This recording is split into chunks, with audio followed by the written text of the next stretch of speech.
Bienvenue sur Africa 24 pour cette nouvelle édition du QG Weekend. Au sommaire, la révision de la Constitution au cœur du débat en République démocratique du Congo. Elle permettrait au président Joseph Kabila de briguer un troisième mandat. Ses partisans se mobilisent déjà. La Banque africaine de développement débloque une subvention de 60 millions de dollars à destination des pays touchés par l'épidémie d'Ebola. Une annonce faite au moment où un premier cas a été détecté au Sénégal. Plus de 2000 accidents de la route au Rwanda depuis le début de l'année. Des accidents causés surtout par l'excès de vitesse. Nous verrons quelles mesures sont mises en place par les autorités pour inverser cette tendance.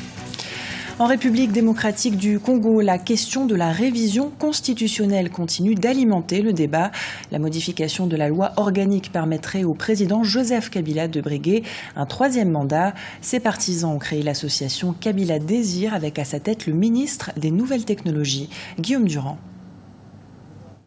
Au cœur du débat sur l'éventuelle modification de la Constitution en République démocratique du Congo, le ministre des Nouvelles Technologies, Trifon Kinké Mulumba, a lancé l'association Kabila Désir.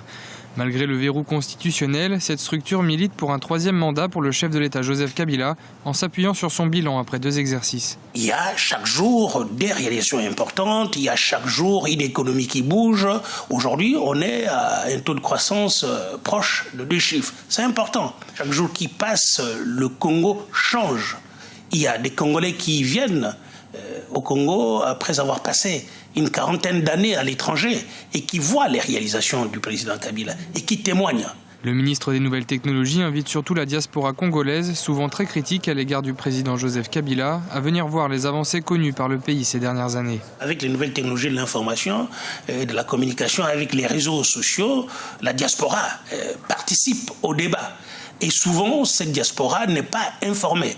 Nous, en tant que gouvernement, nous avons obligation de lui apporter l'information.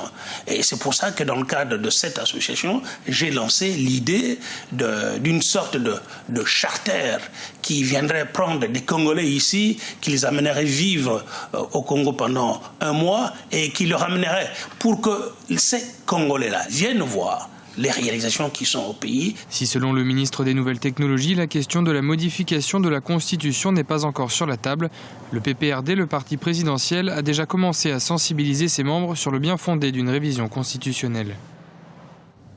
À présent, cette question qui attire l'attention des experts économiques. Si les ressources naturelles comme le pétrole ou encore les mines venaient à s'épuiser, sur quelle alternative pourrait s'appuyer la croissance économique en Afrique? Beaucoup d'acteurs du monde économique estiment que le tourisme, le BTP ou encore les services peuvent eux aussi être des filières porteuses de croissance sur le continent. En Mauritanie, reportage de notre correspondant Franck Nodofina. La croissance économique en Afrique accélère et se diversifie. À l'instar des secteurs des mines ou encore de l'agriculture, le tourisme, les BTP ou encore les services représentent eux aussi des filières susceptibles de porter la croissance du continent.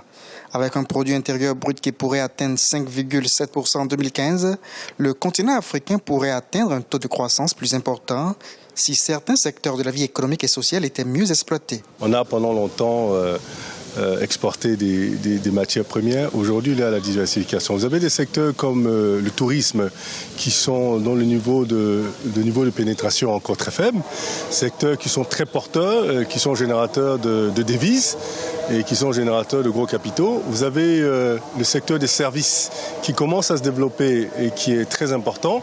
Et vous avez aussi le secteur des BTP. Il y a énormément d'investissements dans le BTP, qui est un secteur aujourd'hui qui rapporte énormément. En Mauritanie, par exemple, l'État a depuis plusieurs dizaines d'années focalisé son attention sur les secteurs des mines ou encore de la pêche, qui représentent à eux seuls plus de la moitié des revenus du pays. Mais en accordant plus d'attention aux autres secteurs, l'économie pourrait se porter certainement mieux. Le rôle de la jeunesse, c'est vraiment d'identifier ces secteurs-là qui ne sont pas encore saturés, au lieu de continuer ce mimétisme entrepreneurial qu'on observe en ce moment, pour essayer d'innover. Et je pense que c'est vraiment la clé pour l'innovation et pour la création d'emplois de notre génération. La croissance économique en Afrique subsaharienne, qui s'établit autour de 5,8% en 2014, pourrait atteindre les 6,8% en 2015.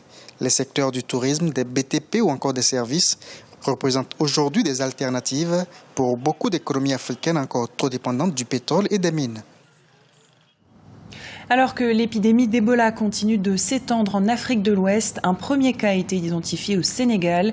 Selon le gouvernement sénégalais, il s'agit d'un jeune Guinéen qui aurait quitté son pays après avoir été infecté alors que les frontières avaient été fermées. Il a été placé en quarantaine à Dakar ce vendredi.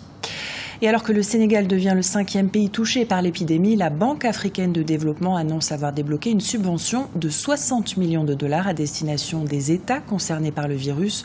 Donald Kaberuka, le président de la BAD, craint les retombées économiques que pourrait avoir l'épidémie sur l'Afrique de l'Ouest. Charles de Jouvenel. La Banque africaine de développement a annoncé avoir mis en place un plan d'aide d'urgence d'un montant de 60 millions de dollars pour renforcer les systèmes de santé publique en Afrique de l'Ouest afin de faire face à l'épidémie d'Ebola. Le virus a en effet causé 1400 victimes, principalement en Guinée, en Sierra Leone et au Libéria. Récemment, Ebola a même fait son entrée dans le pays le plus peuplé d'Afrique, le Nigeria, où il a tué 5 personnes. Donald Kaberuka, le président de la Banque africaine de développement, a déclaré craindre de grosses retombées de l'épidémie Ebola sur l'économie d'Afrique de l'Ouest. Ainsi, il estime à 4% la réduction de la croissance économique de la région face à l'épidémie. Plus encore, il estime que le virus a mis en lumière certains manques des systèmes de santé. Il y a donc urgence pour l'ensemble de nos pays. La crise d'Ebola a démontré la faiblesse structurelle de nos systèmes de santé. Il est évident que quand Ebola sera vaincu, et j'espère bientôt, il y aura d'autres épidémies, voire des pandémies qui exigent que nous soyons mieux préparés cette fois-ci. Alors que les pays touchés sont de plus en plus isolés, en raison de la fermeture des frontières, mais aussi de la décision des entreprises de transport de suspendre les vols à destination de ces pays, les retombées économiques pourraient être conséquentes. Ainsi, le Libéria a d'ores et déjà annoncé qu'il reverrait sa prévision de croissance 2014 à la baisse, sans toutefois communiquer de nouveaux chiffres. Mais au-delà de la crise immédiate et à moyen terme, la multiplication des clôtures des frontières terrestres et aériennes dans beaucoup de pays africains en termes de précaution, risque de coûter beaucoup au commerce et aux flux économiques en général. L'OMS avait déclaré à plusieurs reprises qu'elle déconseillait les restrictions sur les voyages vers les pays touchés par Ebola. Cette semaine, elle a ajouté qu'un effort international de près d'un demi-milliard de dollars pourrait s'avérer nécessaire pour vaincre l'épidémie. Un montant qui fait paraître l'aide de la Banque africaine de développement bien insuffisante pour faire face aux enjeux de cette épidémie. Au Rwanda, plus de 2000 accidents de la route ont été enregistrés depuis le début de l'année. Bilan, une centaine de morts et plus de 1000 blessés. Des accidents causés surtout par l'excès de vitesse. Les autorités ont mis en place plusieurs mesures pour inverser cette tendance. Reportage de notre correspondant Olive Adjakotan. Les accidents de la route connaissent ces derniers mois une recrudescence au Rwanda. Une soixantaine d'accidents de la circulation, dont 51 morts et 86 blessés, ont été enregistrés sur les routes du pays des 1000 collines entre juillet et août 2014. Ces accidents se sont déroulés pour la plupart du temps sur les voies reliant Kigali, la capitale, à d'autres villes de l'intérieur du pays et de la sous-région. Nous sommes ici dans l'une des plus grandes gares routières de Kigali. Des milliers de passagers utilisent chaque jour les moyens de déplacement disponibles pour diverses destinations. Des trajets qui souvent finissent dans le malheur pour de nombreuses raisons. Nos patrons ont besoin de maximiser leurs profits, donc nous aussi, nous sommes obligés de rouler à vive allure pour rentabiliser.